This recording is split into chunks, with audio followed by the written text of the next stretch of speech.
everyone, and welcome to ALEC TV, coming to you from Orlando, Florida, at our 50th annual meeting. I'm so excited to be joined by Jason Grill.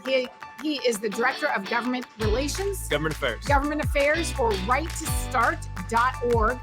And ALEC TV is, we're good friends with Jason. He's been on a couple times with us.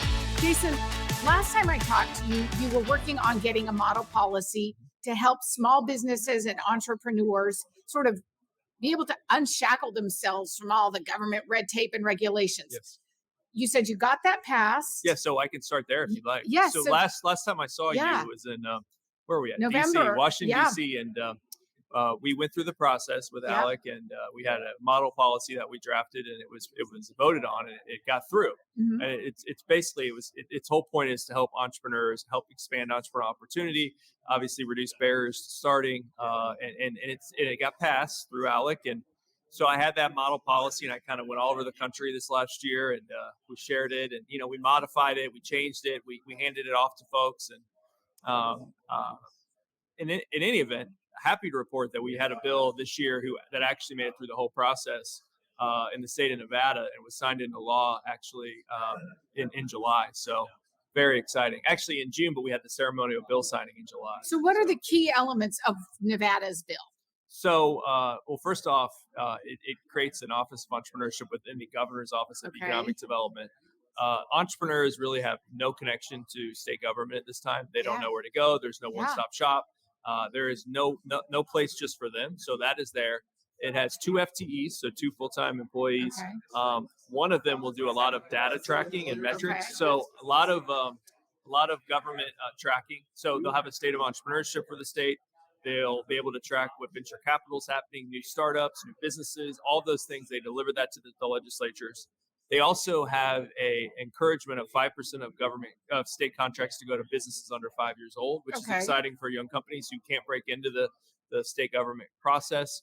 And they're also going to start tracking those to see how many young businesses actually do work with the state of Nevada. So that's exciting. And again, there's some leverage in that bill to where the director can track, monitor, kind of look for what they think is important to help streamline economic development there through entrepreneurship. So it's really it's putting an emphasis on entrepreneurship as a very strong form of economic development. And if I can say one other thing, as we talked last time, most net new jobs in the United States are created by companies under 5 years old, but policy makes it harder on those businesses to start and to grow, and they're the ones that are creating the most jobs in our economy. So we should be, doing something to help them as they're beginning, because the stats prove that they're the most important yet. Yeah, absolutely.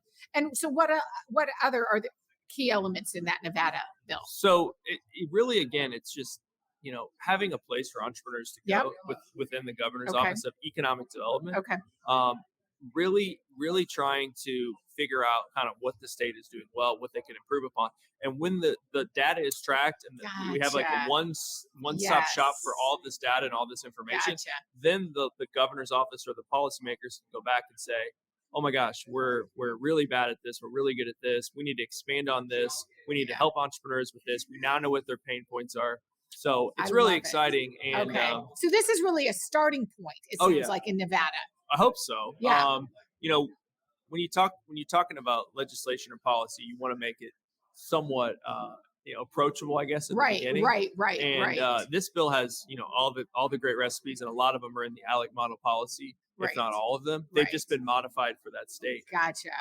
But it was truly amazing. They're doing some really good work. They're going to be pioneers on this. I will say too that different forms of the Right to Start Act also passed in multitude of states: Missouri House and Senate, New Mexico House and Senate, Arkansas House, Arizona Senate.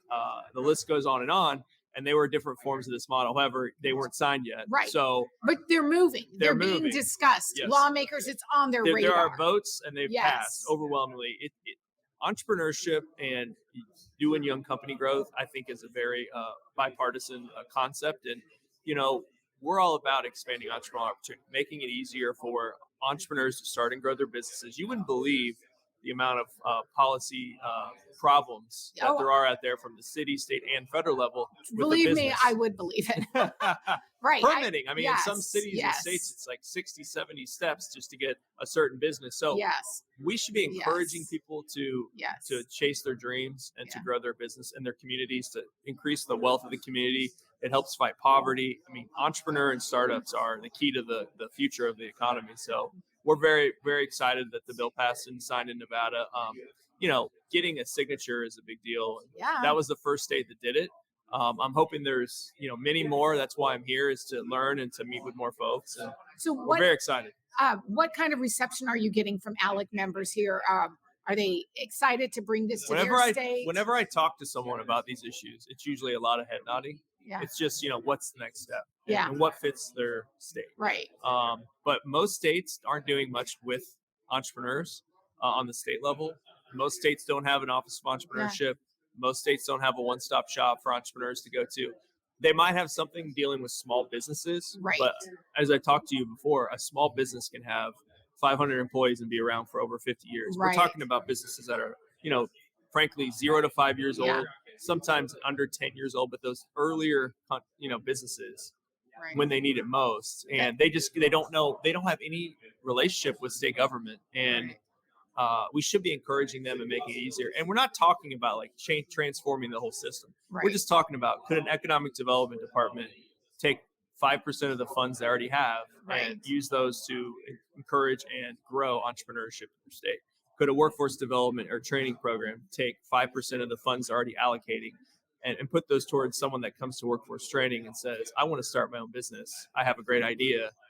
These are just small little things that could have a huge impact and aren't being done at this point in time. So Jason, where can lawmakers or policymakers in general go to get more information about your organization? Righttostart.org. We have a field guide on the website for state policymakers, which has not only a lot of these ideas, but it also has links to research and you know, states or cities that have done this well. We will also be, hopefully by the end of the year, putting up a map which will show you which states and the different models and different bills that they filed or passed or signed. And then we're just growing so quickly. And we're just continuing to update that website. So righttostart.org. And again, my name is Jason Grill, Head of Government Affairs. You can connect with me at any time. jgrill@righttostart.com or .org is my email, excuse me. jgrill@righttostart.org. Just shoot me an email. We'll put that up on the screen. And the last thing I'll say is we do have model policy that passed through ALEC, like we talked about in 2022.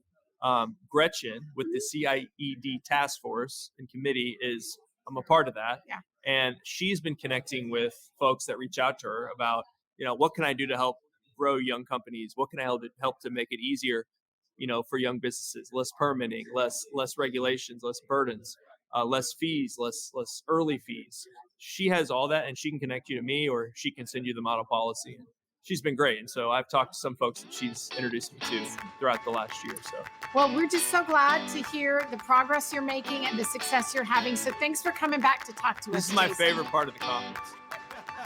Yay, Thank you so much. Appreciate you. Thank you.